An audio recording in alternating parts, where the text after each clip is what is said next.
Bienvenue chers amis au cœur de l'émission Homo Micro. Homo Micro, l'émission qui se prend en mots. Au cœur de la culture LGBT, QI+, Brahim Naik Balk, entouré de ses chroniqueurs, inonde de couleurs les ondes depuis 2004. L'aventure continue avec cette nouvelle émission qui commence maintenant. Où que vous soyez, bonjour ou bonsoir à toutes et à tous. Avec le cercle des chroniqueurs, heureux de vous savoir à l'écoute. Merci d'être fidèles à notre rendez-vous. En fin d'émission, tout à l'heure, nous retrouverons par téléphone Anne-Catherine Mesure pour sa chronique Un film, un regard. Par téléphone également, Annabelle Guiraud sera Astro pour Yel. Loin de nous, depuis Montréal, planète arc-en-ciel avec Denis Martin-Chabot. Et tout près de moi, bonsoir à Nicolas Rividi pour le plus de l'actu. Oui, très très près de toi, Brahim. Bonsoir. On n'a jamais été aussi Ben non, près. et aussi seul. Et seul. Il va s'en passer des choses ce soir. Bonsoir à toutes et tous, chers auditorices. Avant Booba défier Caris dans l'octogone, eh bien ce soir, moi je défie Booba dans l'hexagone. Aïe aïe aïe, ça va péter tout à l'heure avec Nicolas. Et sans oublier notre invité ce soir, Manuel Picot, coprésident fondateur de la Fondation Fier, nous expliquera comment Fier devient partenaire de la Fédération sportive LGBT+. Et pour notre émission, qu'elle se fasse dans de bonnes conditions, salut à nos deux réalisateurs, Amy Aguirre et Nathan Hilero. Bonsoir Brahim, comment ça va ? Ça va, merci, heureux d'être en face de vous ce soir. Oui, effectivement, et puis de toute façon, on a une super émission qui nous attend, donc sans plus tarder, allons-y. Merci de rester avec nous. Homo Micro, le cercle des chroniqueurs. Et nous sommes avec notre ami de Committed, Christophe Martet, qui est au téléphone. Bonsoir Christophe. Bonsoir Brahim, tout va bien ? Ça va, tout va bien. Merci de nous rejoindre ce soir pour une nouvelle chronique info chez Committed. Alors, on va commencer par parler un peu d'Elisabeth Badinter, qui a fait parler d'elle ces derniers temps. Oui, hélas, on n'a pas échappé à ça. Enfin, c'est vrai que la semaine dernière, elle était l'invitée de France Inter et elle s'est vigoureusement opposée à ce qu'elle appelle elle-même les néo-féministes. Bon, elle n'a pas su définir ce que c'était vraiment qu'une néo-féministe.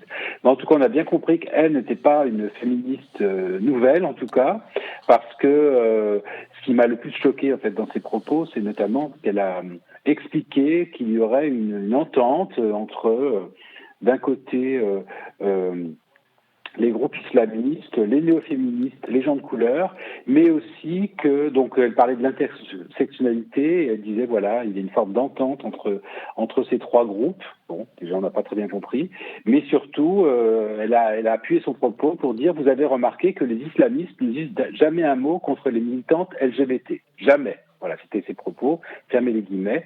Et bon, ça a provoqué évidemment beaucoup de réactions parce qu'on voit bien qu'elle n'a pas très bien compris ce qui se passe en ce moment. C'était pour critiquer, soi-disant, selon elle, l'absence de réaction des féministes à ce qui se passe en Iran, mais elle était complètement à côté de la plaque parce que on sait bien que ce soit en Iran ou ailleurs, la condition des femmes et la condition des personnes LGBT est très très difficile et on n'a pas très bien compris pourquoi elle s'attaquait ainsi aux groupes féministes et aux personnes LGBT. Elle ne s'est pas réexpliquée depuis parce qu'il y a eu quand même pas mal de réactions. Non, il y a eu des réactions, mais elle-même n'est pas revenue sur ses propos. Ouais. Alors bien sûr, elle a fait des choses importantes dans sa vie, mais je pense qu'elle devrait faire preuve aujourd'hui d'unité et de dire que il y a des combats, soit elle les comprend pas, soit elle voit pas ce qui se passe dans le monde, mais en tout cas, c'est vrai que c'était quand même très grave de critiquer de cette façon les militantes LGBT et les féministes. Actuelle, parce que voilà, les combats des militants et des militantes LGBT et des féministes, on voit aujourd'hui qu'ils sont vraiment réunis et qu'on ne peut pas vraiment lutter contre les discriminations LGBT si on n'a pas aussi une vraie attention aux discriminations qui touchent les femmes. Oui. Il y a donc aussi Najat Vallaud-Belkacem qui l'a un peu reprise en disant qu'elle oui, n'était plus à la page. Il y a pas mal de réactions, effectivement, mais c'est vrai que c'est quand même assez choquant qu'une radio de service public la laisse comme ça un peu en roue libre sans réagir. Oui, effectivement. Les lesbiennes italiennes sont très mécontentes, Christophe. Oui, alors j'ai voulu aussi signaler cette info parce que il se trouve que ce week-end, donc le week-end dernier, s'est tenu à Budapest, donc capitale de la Hongrie, la 3e conférence de European Lesbian et Asia Conference. Donc c'est une conférence qui s'était d'ailleurs tenue à Kiev il y a quelques années. Et à l'occasion de cette conférence, donc les activistes lesbiennes ukrainiennes ont fait un propos très engagé contre l'élection de Giorgia Meloni, donc vous savez, la chef de Fratelli d'Italia, qui est un parti fasciste, ce que certains disent néo-fasciste, très conservateur, etc. Bon, non, elle se revendique quand même de l'héritage de Mussolini, donc ça apparaît quand même comme un parti fasciste populiste. Et donc les femmes lesbiennes ont voulu ouvrir cette conférence d'Italie, ont voulu ouvrir cette conférence avec des propos extrêmement dur contre cette élection et pour alerter sur les dangers que fait courir cette future Premier ministre italienne. A priori, le président italien n'a pas d'autre choix que de la nommer bientôt, sur la situation à la fois des personnes LGBT, mais aussi des personnes demandeuses d'asile, des migrantes, des femmes, bien sûr, puisque on sait que elle aimerait, Giorgia Meloni, que les femmes retournent sans doute à la maison. Donc voilà, donc c'était aussi important de montrer cette mobilisation très forte aussi des femmes lesbiennes sur le sol européen. On sait que cette conférence lesbienne à Budapest, c'est un symbole, bien sûr, puisque la Hongrie est un des pays où les droits des personnes LGBT, les droits des personnes trans sont bafoués, alors que c'est un pays européen qui a signé la Charte des droits fondamentaux. Et donc c'est important, j'ai trouvé ça très courageux aussi d'être présente, que les femmes lesbiennes puissent être présentes sur place et faire entendre leur voix dans cette partie de l'Europe. À Cuba, ça bouge dans le bon sens, n'est-ce pas ? Ça bouge parce que effectivement Cuba a organisé un référendum sur le nouveau code de la famille, un code plus progressiste, et qu'il a été approuvé, donc avec plus de 66% des voix. Voilà, je reprends quand même l'article pour être sûr du chiffre. Mais c'était quand même... alors donc, ce code, il est progressiste puisqu'il autorise le mariage des couples de même sexe, il autorise l'adoption pour les couples de même sexe, et ainsi que la GPA, alors de façon totalement... non commerciale, si je puis dire, non rétribuée.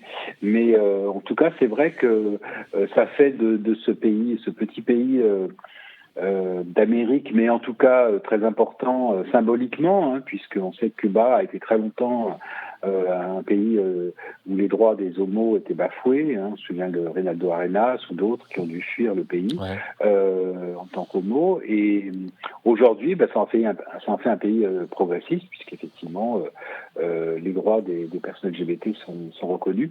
Ce qui ne veut pas dire, bien entendu, que ça fait de Cuba un pays où on respecte totalement les droits humains, parce qu'il y a d'autres situations très difficiles dans ce pays, sur l'absence de pluralisme, etc. Donc, il ne faut pas non plus forcément toujours se limiter à une partie de la situation.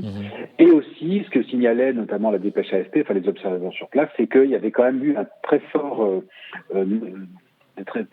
pourcentage de non à cette élection, à ce vote, puisque c'était 33% de non. Donc ça voulait peut-être marquer aussi une forme d'opposition au régime que de s'opposer à ce texte. Voilà. Et en tout cas, le Cuba rejoint de nombreux pays d'Amérique du Sud et qui ont approuvé déjà le mariage des couples de même sexe. On en est à combien de pays maintenant ? Écoute, je pense qu'on est à plus d'une dizaine, plus d'une douzaine même sans doute, en Amérique du Sud et dans cette partie du monde qui approuve le mariage des couples de même sexe. À Lyon, une nouvelle structure pour les seniors LGBT+. Oui, alors en fait, c'est aussi une initiative associative de l'association une association qui va créer donc cette maison, ce qu'ils ont appelé la maison de la diversité. Donc c'est presque un immeuble qui va être en habitat partagé et qui va être géré par donc cette association qui s'appelle les Audacieuses et les Audacieux, qui avait été créée en 2017 et qui va ouvrir cette maison pour les seniors LGBT et les personnes séropositives. Alors il ne s'agit pas que de personnes LGBT, mais en grande partie avec l'idée d'avoir des services, avec l'idée d'avoir une solidarité aussi entre les personnes elles-mêmes. Donc c'est un habitat partagé, mais c'est aussi bien sûr une série de services qui vont être mis à disposition. Et c'est la première fois qu'une telle maison va voir le jour. On sait qu'à Paris, il y a des logements qui ont été mis à disposition de personnes LGBT seniors. Mais en tout cas, comme ce projet-là vraiment d'immeubles partagés, c'est assez nouveau. Donc ça sera à surveiller et à suivre, j'espère, d'autres initiatives. Et pour finir, Christophe, il y a une semaine, nous avions reçu dans mon micro le réalisateur de Poppyfield, et vous en avez aussi parlé. Tout à fait, parce que, comme tu le dis, vous l'avez reçu, et c'était une bonne chose, parce que je trouve que c'est un très bon film, Poppyfield, donc qu'on pourrait traduire par Chant de coquelicot. Mais en tout cas, voilà, ce film roumain, donc on n'a pas beaucoup de films roumains sur des questions LGBT qui nous parviennent. Et ce film permet de montrer à quel point l'homophobie persiste dans ce pays d'Europe de l'Est, mais aussi à quel point elle imprègne aussi finalement les personnes gays elles-mêmes, puisque le héros du film, qui est policier, et qui va devoir réprimer une manifestation, essayer de mettre de l'ordre dans une manifestation contre un film LGBT, est lui-même pris dans ses contradictions et dans son placard, si je puis dire, à plusieurs dimensions. Donc l'homophobie intériorisée est très bien décrite dans ce film, et je recommande vraiment à tout le monde d'aller le voir. Ouais. Merci, et nous recommandons aussi à tout le monde de s'abonner à Committed. Est-ce que tu peux dire un peu de le lire déjà, parce qu'on peut le lire sans s'abonner, mais on peut aussi s'abonner, bien sûr, pour soutenir l'information LGBT indépendante, comme Homo Micro le fait de ce côté. Ouais. Merci Christophe Martet. Donc, et on te propose, on se donne rendez-vous au mois prochain. Oui, à très bientôt, et j'espère en studio. Ouais. Voilà. Merci, à très vite. Bonne émission. Au revoir. Au revoir. Vous écoutez Homo Micro, une émission de et avec Brahim Naik Balk. Et c'est le moment de s'écouter un super morceau musical, Nathan. Effectivement, j'avais décidé, je vous avais parlé, je ne sais pas combien de fois d'ailleurs, de la sortie de l'album de Calvin Harris, il y a à peu près déjà 3 mois, voire 4 mois de ça déjà, en étant super excité et super hype. Il faut absolument que je fasse d'ailleurs la review de cet album, et j'espère justement que je pourrai vous le faire la semaine prochaine. Donc voilà, j'espère que tout ira bien, et... en tout cas, on va s'écouter un de ces magnifiques morceaux de cet album qui s'appelle du coup Obsessed, qui a été fait avec Charlie Puth notamment et Shansia, qui est une jeune artiste aussi anglaise qui commence aussi à percer beaucoup. Donc voilà, c'est 2 artistes en tout cas qu'il faut suivre et qu'il faut observer. Et tout de suite du coup, on s'écoute Obsessed avec Charlie Puth, Shansia et Calvin Harris. I miss you every single day, but you don't even look my way. I really wish you were obsessed with me. I miss you every single day, but you don't even know my name. I really wish you were obsessed. Not the regular gal where you meet. Blunt, me will take you high like the weed. Replacing feelings with a bag Louis V. So G, me I tell you run the money. Obsessed with my pretty pink flesh. When I'm outside, it be getting all pressed. Hot gal body look like it live in a gym, you know. Ain't gonna submit to a man, I ain't no beginner. No, man, I stress over boys. I can do without them cause I got my toys. Yeah, all you niggas are dogs. So when you get this pussy, I put you in all fours. Whoa, you need a big man. Aston Martin, big mansion, no apartment. I keep you working, but it's loving. High hopes, but it's all for nothing. Yeah, I miss you every single day, but you don't even look my way. I really wish you were obsessed with me. I miss you every single day, but you don't even really wish you were obsessed with me. You don't even notice when I touch down in your city. I used to be top of your mind. My heart, you would hold it close to you when you were with me. But now someone's taking your time. Baby, I'm waiting for you to come to your senses and say that you need me. Tell me what are the chances? No. Hey. Yeah. Baby now. Baby now. I miss you every single day, but you don't even look my way. I really wish you were obsessed with me. I miss you every single day, but you don't even know my name. I really wish you were obsessed with me.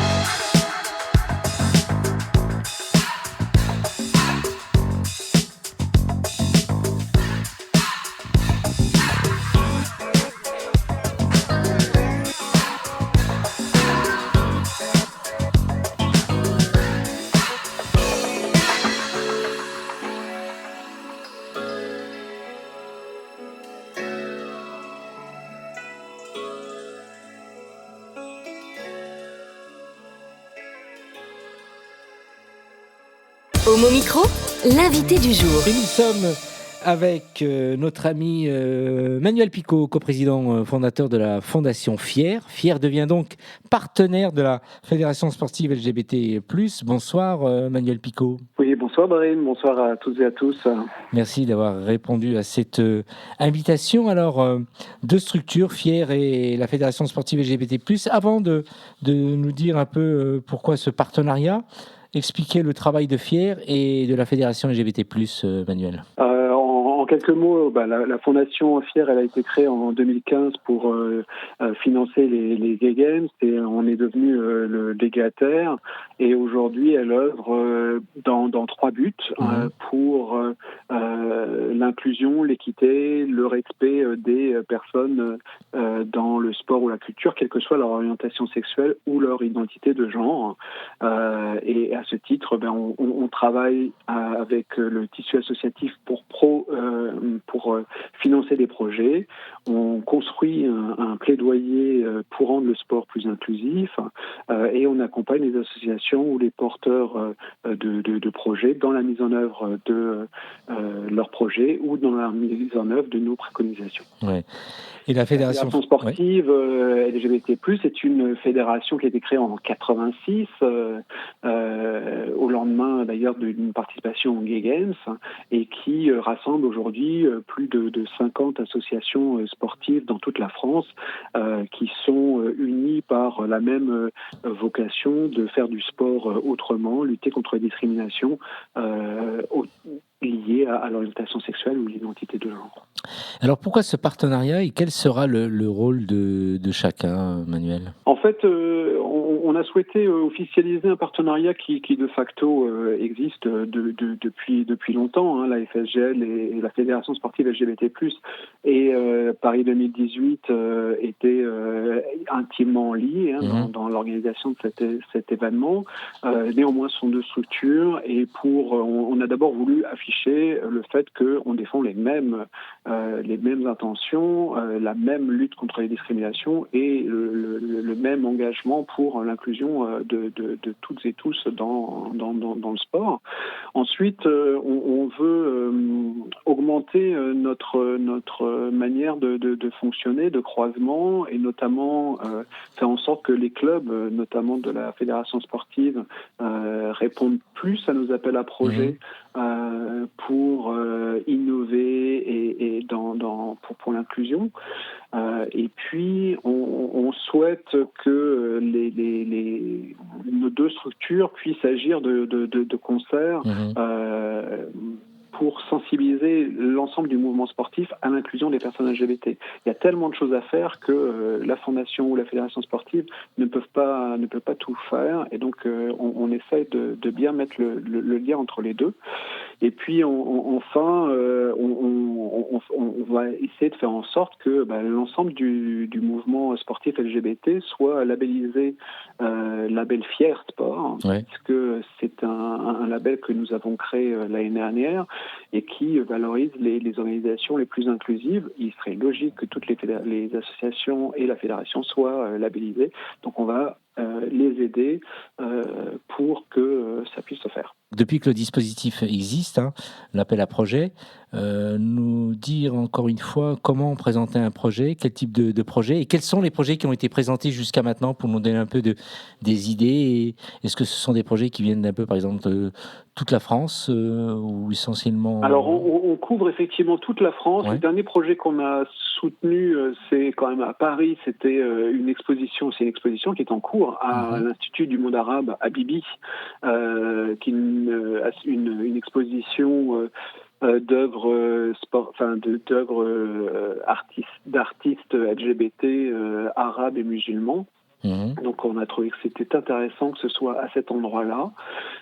Sinon, nous avons, par exemple, j'étais venu en parler, lancer une exposition sport et fierté avec un livre de témoignages. On a aidé au financement du tournoi international de Paris, un tournoi de volley féminin. On a financé un court-métrage sur l'homophobie dans le rugby, etc. Il y a aussi donc des projets aussi qui viennent de province. Il y a des projets de province. Il y a par exemple une médiathèque LGBT qu'on a aidé à financer à Maubeuge dans le Nord. Mais il y a d'autres projets dans toute la France, et on pense qu'il y a de plus en plus de projets qui vont nous arriver justement des régions. Pour revenir un peu à la fédération sportive LGBTQI+, un certain nombre de personnes pensent pourquoi absolument une fédération qui réunit les LGBT+, est-ce qu'il n'y a pas d'ouverture vers les clubs, les structures sportives classiques? Est-ce qu'il y a une visibilité vers les structures sportives classiques? Qu'est-ce qu'on peut répondre à ça? Parce que le combat doit toujours être mené quand même entre personnes LGBTQI+, parce que tout n'est pas encore gagné et il y a encore énormément de travail à faire avant de prévoir éventuellement ce type de diversité un peu partout dans les clubs sans forcément avoir des fédérations de ce type. Toutes les fédérations affinitaires, comme la fédération sportive LGBT+, sont d'abord nées pour réunir des personnes qui se sentaient pas aussi bien accueillies dans les structures traditionnelles. Pour un mot, les sports délégataires, des sports olympiques par exemple. Et pourquoi aujourd'hui est-ce qu'on a encore besoin de ça autant d'années après? C'est que finalement tout n'a pas encore progressé. Certes, ça progresse. La visibilité des athlètes LGBT est plus forte aujourd'hui qu'elle l'était dans les années 80. Le premier coming out en France d'un athlète de haut niveau date de 99. C'est Amélie Mauresmo. Depuis les Gay Games, il y en a eu plus que pendant toute la période précédente. Mais il n'empêche que c'est une infime partie des athlètes de haut niveau qui s'affichent. Ce qui veut dire que c'est encore un sujet, c'est encore un sujet dans les stades, c'est encore avec des nombreuses insultes que l'on entend trop souvent, des insultes homophobes que l'on entend, et donc ça donne l'esprit que les personnes homosexuelles ou les personnes trans ne sont pas bienvenues dans le monde du sport. Donc ces associations sont là pour justement montrer tout à fait le contraire. Et ces associations ne sont pas limitées aux personnes LGBT, elles sont ouvertes à tout le monde qui respecte justement la différence d'orientation sexuelle ou d'identité de genre. Un sujet brûlant en ce moment, la Coupe du Monde de football au Qatar. Beaucoup souhaitent donc boycotter cette Coupe du Monde. Ton avis un peu sur la question ? Alors nous, on va pas se positionner véritablement là-dessus, mais effectivement, c'est pas au moment où l'attribution est faite qu'on devrait se positionner. C'est au moment où on a attribué en fait la Coupe du Monde au Qatar qu'on aurait dû tous s'insurger contre le pays qui a été choisi pour des raisons à la fois de droits humains et écologiques d'ailleurs. Mais maintenant, voilà, c'est un événement qui va justement permettre de parler de l'oppression que vivent.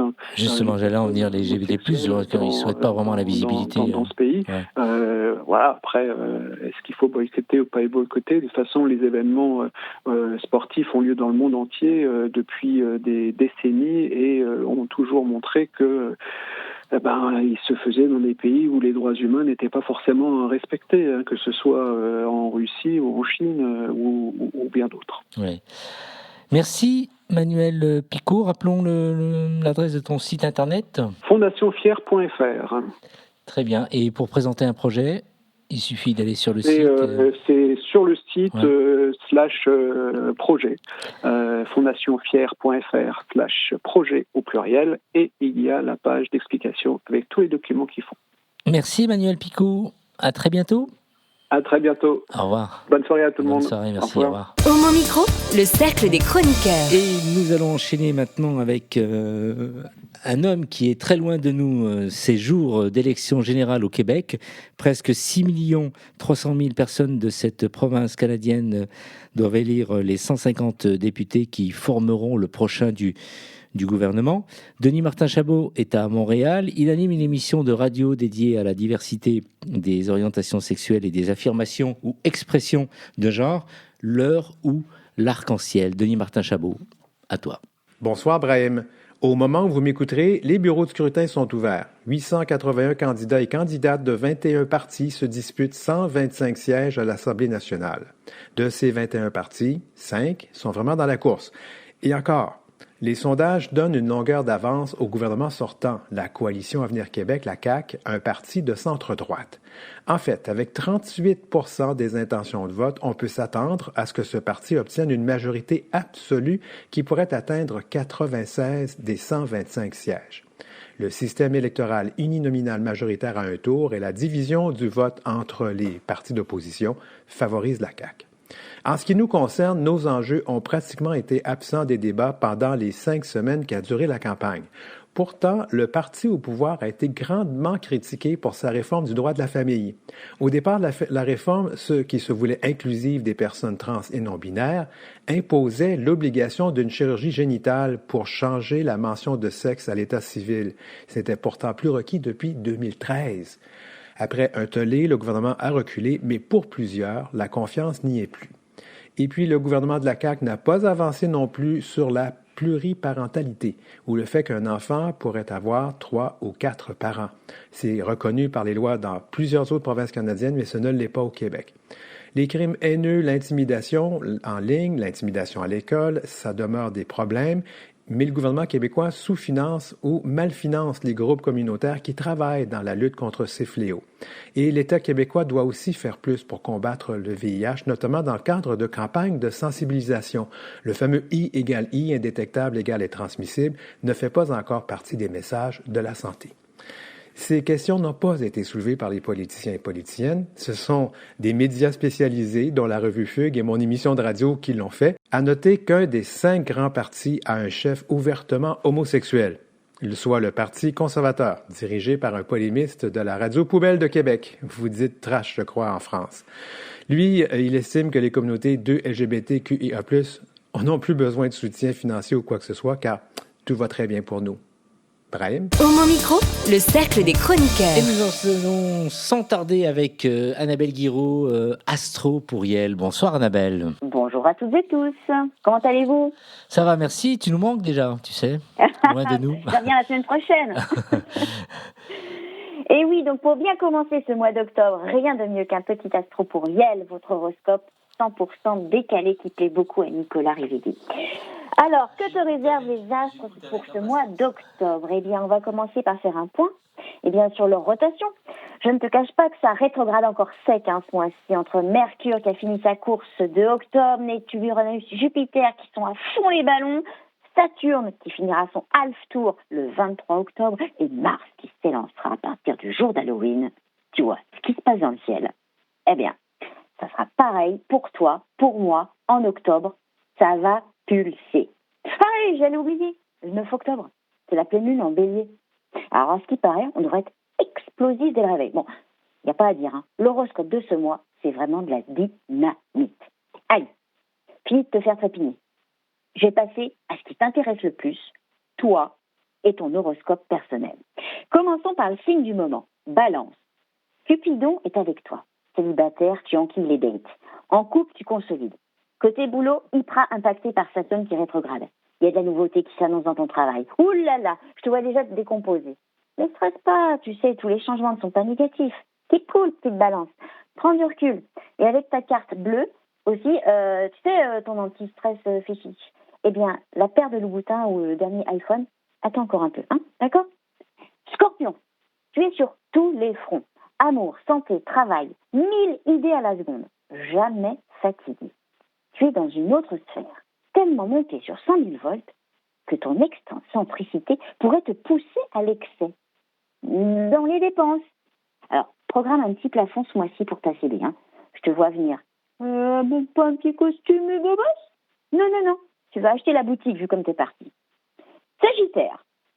Un corps digne de la mythologie grecque. Muscles saillants, regard conquérant, sapé comme jamais. C'est un mois du désir, de tentation et d'énergie folle. Ouh, mais attention à l'ivresse des plaisirs, Ah, heureusement. Mère Vénus arrive en Scorpion à partir du 23 octobre. Vénus, c'est ta garde folle. Tu vas revenir les pieds sur terre et te recentrer sur ce qui est le plus important pour toi. Capricorne. Après un septembre stressant, te voilà regaillardi pour repartir dans les projets pro et les amours. Niveau finance, rien à signaler. À l'aise dans tes Stan Smith. Tu trouves ton horoscope trop calme? Attends, minute, papillon. Le meilleur arrive. Tu es sous la coupe des planètes en rétrogradation. Elles vont te faire vivre des trucs incroyables. Attends-toi à un truc comme une rencontre sur Grindr ou à la salle de sport. Peut-être même que tu verras Brahim. Verseau, un conseil. Mets le paquet entre le 1 et le 1er octobre. Jupiter et Vénus sont là pour servir tes intérêts, pour que tes désirs deviennent réalité. Et comme tu vas briller, tu vas attiser la curiosité, influencer et avertir. Et nous aussi. On ne sera pas étonnés de te retrouver sur TikTok en train de promouvoir le dernier anti-cerne de chez Mon Oeil ou de vendre des coucougnettes de peau dans le dernier pop-up store du Marais. En amour, quand tu auras fini de faire du boudin, tu seras à nouveau suave comme un sucre d'orge. Voilà un mois d'octobre qui promet. Poisson, en amour, tu es en quête du meilleur. Résultat, difficile de te satisfaire et tu restes sur ta faim. Côté boulot, tu cravaches dur pour mener tes projets. En plus, il faudra faire preuve d'autorité pour te faire respecter. Tu sais faire, mais t'aimes pas ça. Un peu de patience, tu vas voir. Ça va pas tarder, tu vas être récompensé. En octobre, tout est fait pour que tu sois dans un mood stress. Et quand ça va pas, tu achètes le rayon entier de chips et de chocolat Galac. Résultat, tu grossis et t'as le transit en berne. Allez, une bonne cure de magnésium et ça va repartir. Bélier, avec cette pleine lune dans ton sein, tu seras irrésistible jusqu'au 20 octobre. Bon point si tu es célibataire. En couple, ça pourrait te monter à la tête. Une diva, quoi. Sur ta tête de bélier, tu préfères. Côté pro, la quête vers le mieux se poursuit. Donc, attends-toi à être appelé pour passer des entretiens. Tu veux encore une bonne nouvelle, dis? Tu n'auras pas d'agio ce mois-ci. Tu respires, Bien, d'ailleurs. Et en parlant de respirer, il faudrait songer à te prendre 2-3 jours pour te reposer, car tu chopes tous les virus qui passent là. C'est infini. Taureau, si tu veux revendre ta garde-robe sur Vinted, proposer tes services make-up ou de coach sportif, alors oui, c'est le bon mois. Communicant, force de persuasion, go dans tes projets. Gare cependant à la pleine lune en bélier. Tu pourrais avoir un peu trop d'assurance vers le 9-10 octobre. Mais bon, tu as un détecteur sur pattes. Tu vas vite te rendre compte que tu es too much. Et l'amour dans tout ça? Vers le 23, tu diras pas non à un petit casse-croûte car t'as trop le seum. Gémeaux, parole, parole. C'est le grand retour de notre Cupidon astral, au top de ton bagou, un sourire ultra bright. Côté pro, tu excelles. Ah, le leadership est en toi. Ta santé financière est aussi au sommet. Hein. Tiens, d'ailleurs, tu me parlais pas de l'achat d'un appart à Sitges la dernière fois? Bah, vas-y, c'est le moment. Avec un téléroscope, comment tu ne pourrais pas être en forme? Je te le demande. Cancer. Ah, bonne nouvelle, c'est la fin des montagnes russes, mon petit crabe. Ta moitié va pouvoir enfin se détendre et vous allez vous retrouver. Si t'es célibataire, c'est que ça pile à son comble. Hein. Tu vas pas finir seul ce mois, hein, je te promets. Les astres te boostent même dans ton job. De belles opportunités en perspective. Tu veux un autre scoop?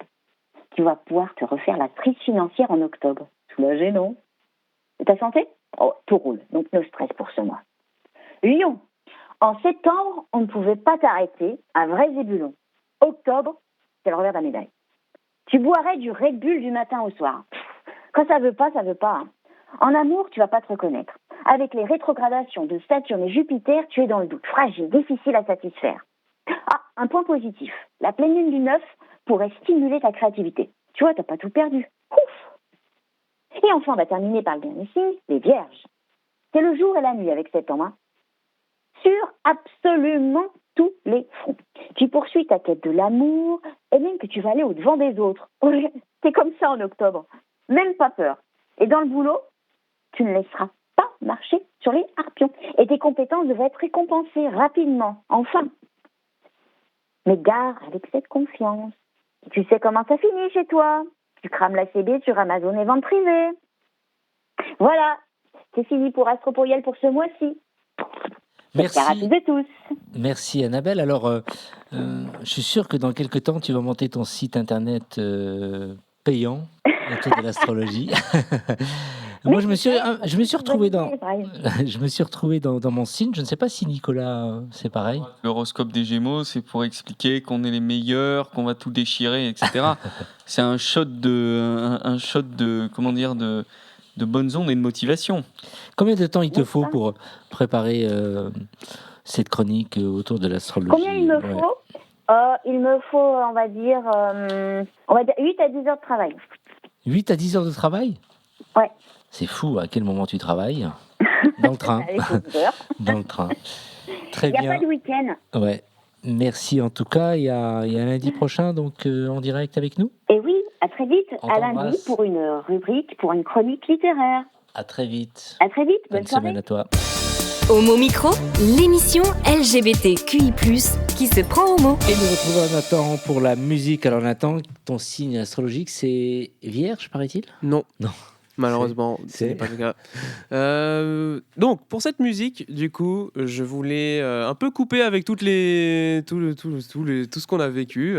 Mais voilà, tout ce que je veux actuellement, c'est passer une super musique que je voulais entendre et surtout vous faire entendre parce que c'est une musique qui me passionne et surtout, c'est une musique que j'ai découverte il n'y a pas très longtemps.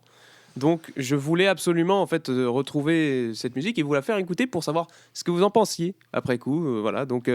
C'est un groupe d'ailleurs qui est très connu puisqu'il s'agit de Placebo. Un groupe que voilà, beaucoup de personnes aiment. Je sais qu'il y en a qui aiment beaucoup parce que c'est un peu un univers punk, voire aussi un peu pop rock.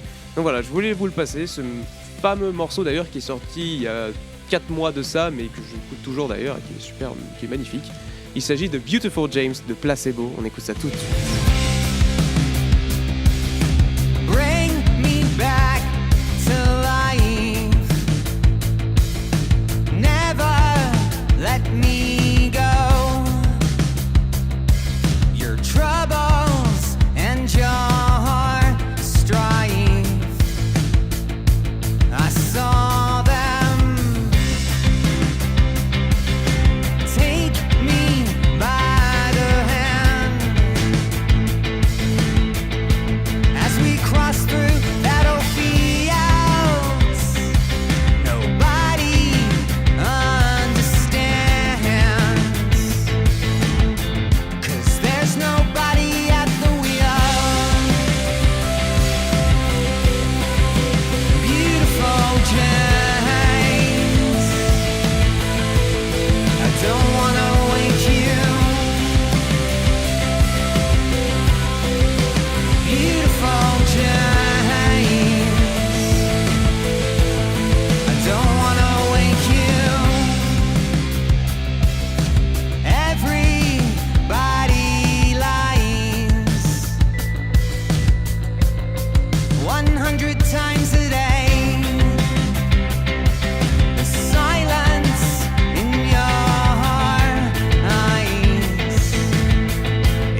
It's exactly why I stay. Beautiful James, I don't wanna wake you. Beautiful James, I don't wanna wake you. Beautiful James, I don't wanna wake you. Beautiful James, I don't wanna wake you. Though I may have to, I may have to, I may have to.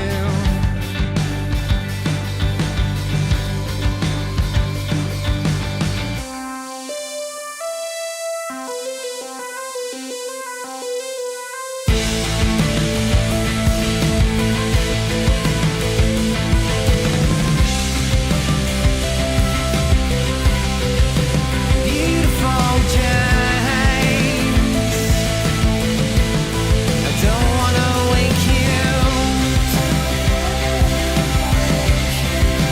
Beautiful James,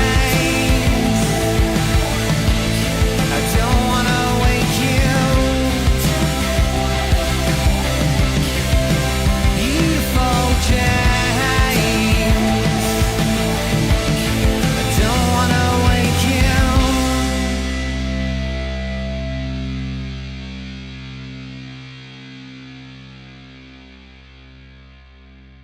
Homo Micro, le cercle des chroniqueurs. Nicolas, on parle de rap avec toi ce soir, mais pas comme on aime, puisque c'est pour revenir sur le tweet transphobe posté vendredi par le rappeur Booba sur le réseau social aux petits oiseaux.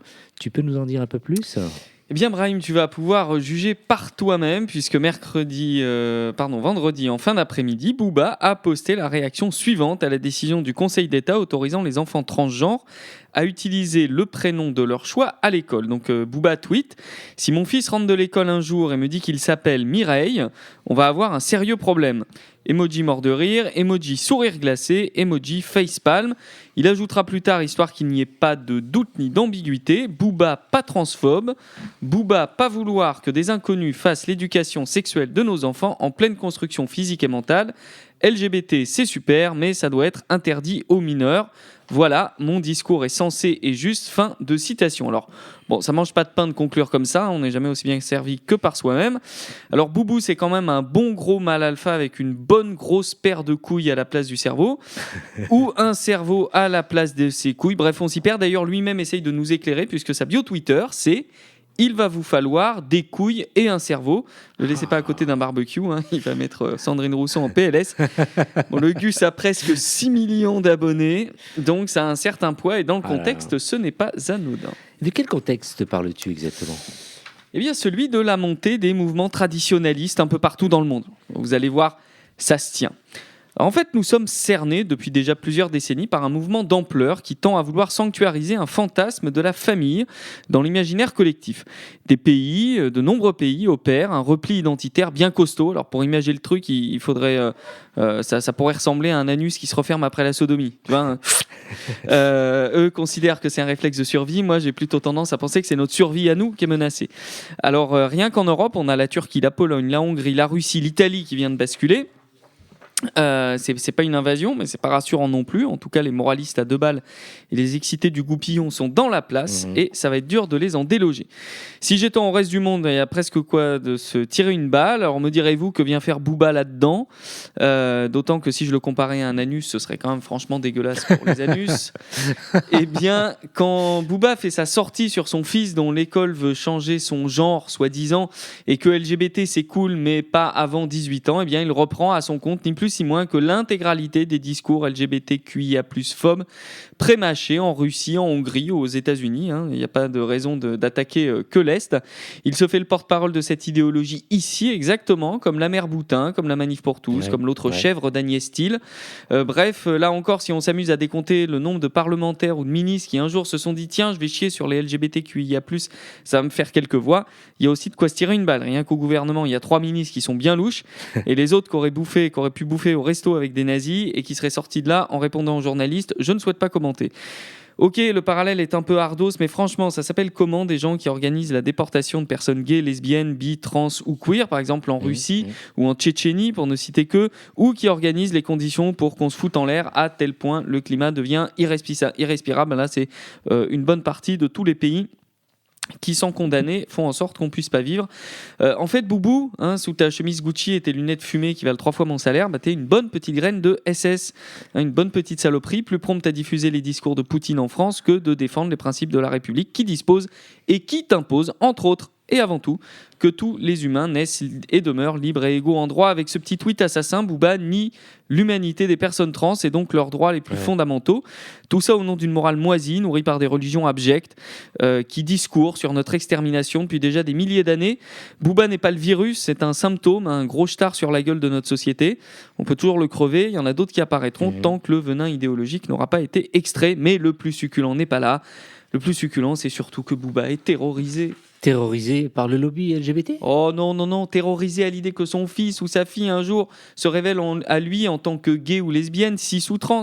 Le mec qui nous emmerde avec la présence de ces bonnes grosses couilles qui pendouillent de sa bio Twitter, le même démontre qu'il est tellement fragile qu'il pense que le fait de parler des sujets LGBTQIA+ à l'école est de nature à faire changer l'orientation sexuelle de ces deux chiards ou leur identité de genre. Est-ce qu'il faut pas être con pour penser à un truc pareil ? Ces gens vivent dans une fiction qu'on leur infuse depuis longtemps.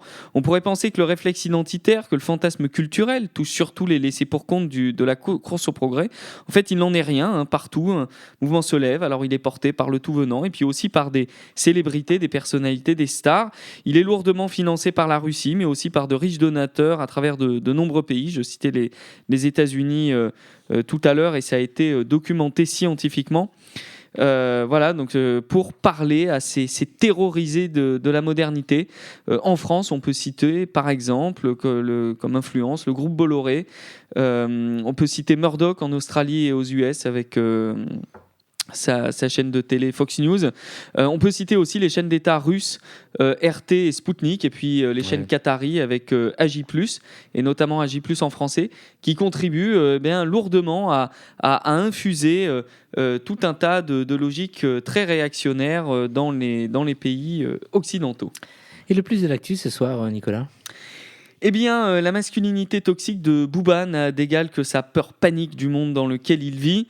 Moi, je me souviens que dans la chanson Hexagone, Renaud chantait, je me souviens surtout de ces moutons effrayés par la liberté, s'en allant voter par millions pour l'ordre et la sécurité.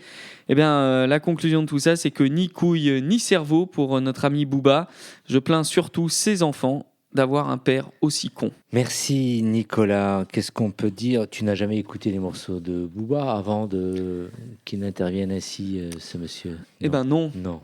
Et je ne lui ferai pas ce plaisir. Et tu as bien fait. Merci. Donc, se révolter, il finira un jour par changer, tu crois ? Non, mais j'espère qu'il finira par changer. Mais enfin, globalement, il faut quand même être assez con pour dire ça. Merci. Alors, nous allons maintenant passer à Anne-Catherine Mesure, programmatrice du Festival des images homo à Toulouse, dans sa chronique Un film, un regard. Bonsoir Anne-Catherine. Comment ça va ? Ça va, merci, et toi ? Alors quel temps fait-il à Toulouse ? Il fait super beau depuis 3 jours et c'est bien agréable. Ouais. Après une semaine de pluie, on est content. Avant de parler de ton film, donc je disais que tu étais donc programmatrice du Festival des images homo à Toulouse. Parle-nous brièvement un peu de ce festival pour ceux qui ne connaissent pas encore. Alors c'est un festival qui a été créé en 2007. Et qui est sur les thématiques LGBTQIA+, et qui va avoir sa 16e édition à partir du 27 janvier à Toulouse jusqu'au 5 février. Et ensuite, pendant 3 semaines, il va se déplacer en région Occitanie, dans divers cinémas. Et donc voilà, donc c'est pour ça la promotion du cinéma LGBT et en même temps donner de la visibilité aux personnes LGBTQIA+, dans le cinéma et la culture. On doit exister partout, être visible partout, comme tout le monde.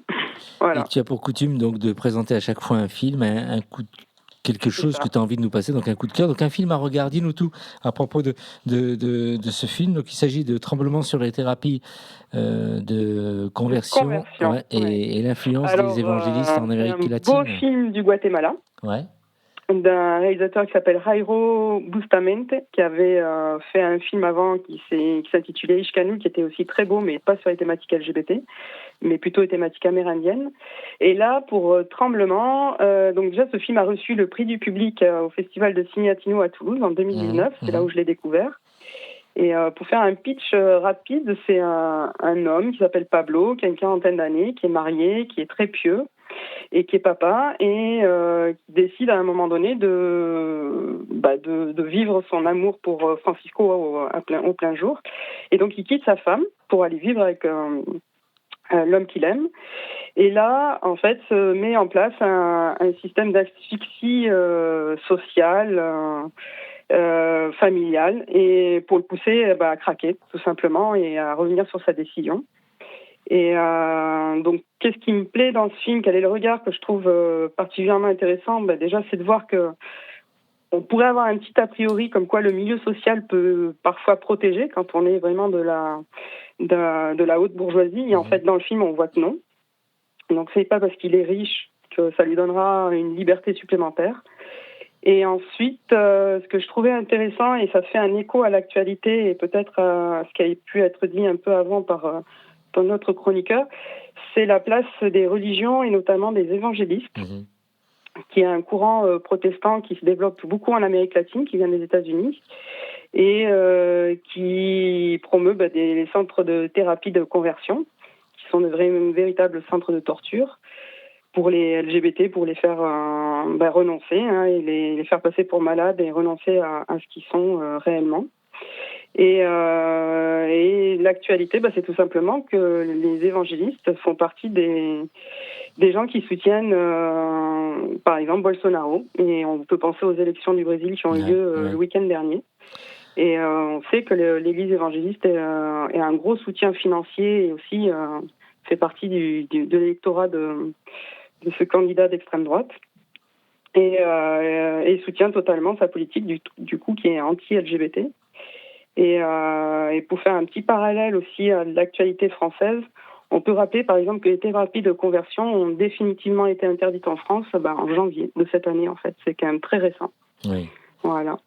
Et donc si le film vous intéresse, vous pouvez le trouver facilement en VOD ou en DVD. Il suffit de faire une petite recherche sur Internet. Donc Tremblement de Jairo Bustamante. Et sur Toulouse, on va avoir le plaisir de le repasser le 3 décembre à 16h30 à l'espace diversité et de la laïcité. C'est une projection qui est gratuite. Donc si des Toulousains ou des Toulousaines écoutent ou des personnes qui sont de passage sur Toulouse. Et ce sera en partenariat avec l'association David et Jonathan, qui est une association d'homosexuels chrétiens qui veut justement rappeler les tortures que sont les thérapies de conversion. Voilà. Merci, très beau film donc on peut aussi l'obtenir comment si on n'habite pas Toulouse à ce moment-là en VOD, c'est facile à trouver, on peut le trouver aux alentours de ça fait un peu commerçant de dire ça, mais aux environs de 3 €, on peut le regarder en streaming sur Internet, donc de manière totalement légale. Et voilà, je vous le conseille vraiment, c'est un film très fort. Alors après, c'est un film d'Amérique latine, donc il est dur aussi. Mais voilà, je le trouve puissant dans son propos. Alors quand on est programmatrice comme toi, j'imagine que tu as une équipe avec laquelle tu travailles. Tu pourrais nous parler un peu de ton équipe et comment toi tu travailles en tant que programmatrice à Toulouse? Oui, cette année on est 18 bénévoles. Et là en ce moment, mon équipe est en train de faire ce qu'on appelle le visionnage. Donc moi, avant, j'ai fait une recherche d'œuvres qui sont passées dans d'autres festivals, en France ou à l'étranger, et que ce soit des documentaires, des films ou des courts-métrages. Et puis après, l'équipe les visionne, donne son avis, on fait une sélection. et en respectant certains critères comme par exemple la diversité. Il faut que toutes les thématiques puissent être un peu présentes, tout type de public. Et après, on conçoit ce qu'on peut mettre autour comme animation ou partenariat avec d'autres associations, d'autres festivals, pour faire que l'édition soit un moment de rencontre, d'échange et de convivialité aussi, parce que après 2 ans de Covid, on a bien envie de faire la fête. Effectivement. Donc je pense que la prochaine édition sera riche en temps de rencontre. Ouais. Tu parlais de festival, donc tu as plein de collègues un peu partout. Le festival, par exemple, Face à Face Saint-Étienne, tu dois connaître sans doute les gens. Est-ce qu'il y a de plus en plus de festivals en France ? Alors, il y a de nouveaux festivals qui se créent, oui. Il y a par exemple depuis 5 ans le festival de Perpignan. À Montpellier aussi, c'est pas un festival, mais il y a des projections régulières qui sont faites là-bas sur la thématique LGBT par l'association là-bas qui s'appelle la DAC, DAC, et qui fait le Rainbow Screen. Il y a d'autres festivals qui essayent de naître, comme dans les Landes cette année, où il y a eu une première édition. Mais bon, il y a encore de la place. En France, il y a encore des zones dans le Nord, ou par exemple en Bretagne, où je trouve que ça manque.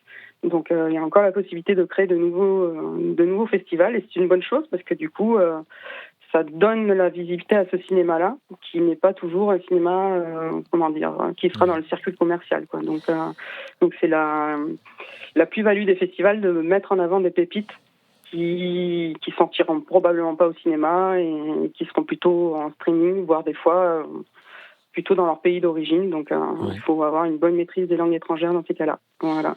Tu as une... oui, pardon ? Non, je disais, tu as une idée déjà de ton prochain coup de cœur, un film à un regard, ou tu nous gardes la surprise le mois prochain ? Alors, étant donné que c'est des coups de cœur, je me décide au dernier moment. Donc c'est quand tu me dis, pour tel jour, prépare-nous quelque chose, que là, me vient le déclic sur quel film j'ai envie de parler. Voilà. Donc là, je peux pas te dire tout de suite. J'attends que tu me mettes un petit peu de pression dans quelques semaines. Et je suis sûre que je trouverai une idée à ce moment-là du film qui me vient à l'esprit et dont j'ai envie de partager avec vous, quoi. Merci Anne-Catherine. Donc rendez-vous au mois prochain. Bien sûr. On t'embrasse. Tu mets la pression, on a dit. Et salut à toute ton équipe. Merci. À bientôt. Allez, à très bientôt. Merci, au revoir. Alors, c'est fini pour ce soir. On a passé du bon temps, Nicolas. Tu m'invites à prendre un verre à la maison ? Oui, bien sûr. Merci d'avoir été là, Nico. Merci à la petite équipe de réalisateurs. Merci d'avoir réalisatrices. Réalisatrices, oui. Amy et Nathan.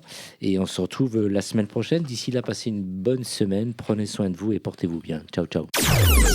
Hey ! Oh non ! Cette émission est maintenant terminée. Mais un conseil, retrouvez l'ensemble des podcasts d'Homo Micro, l'émission qui se prend au mot, sur toutes les bonnes plateformes de streaming.